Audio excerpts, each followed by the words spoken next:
जुलाई 2024 दिन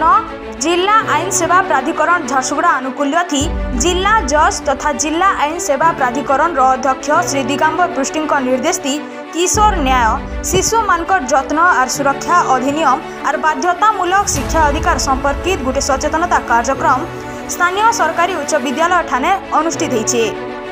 इथिने जिला आईन सेवा प्राधिकरण सचिव श्रीमती आलोकमयी प्रधान अध्यक्षता करिथिला बेलके शिशु मंगल कमिटी झारसुगुड़ा अध्यक्ष श्री आशीष कुमार पंडा IUCAW झारसुगुड़ा इंस्पेक्टर श्री कमल लोचन बेहरा सर्वशिक्षा अभियान योजना संयोजक श्री सुशांत कुमार दास और मुख्य आईन सहायता प्रतिपक्ष वकील श्रीमती साजदा बेगम प्रमुख जोग देथिले और ई नियम संपर्क थी उपस्थित छात्र छात्री मानकु सचेतन करा जायथिला। जिला आईन सेवा प्राधिकरण सचिव श्रीमती प्रधान प्राधिकरण भिन्न भिन्न योजना यथा मागणा आईन सेवा और परामर्श ओडिशा सरकार पीड़िता क्षतिपूरण योजना इत्यादि विषय थी सूचना प्रदान करथिले।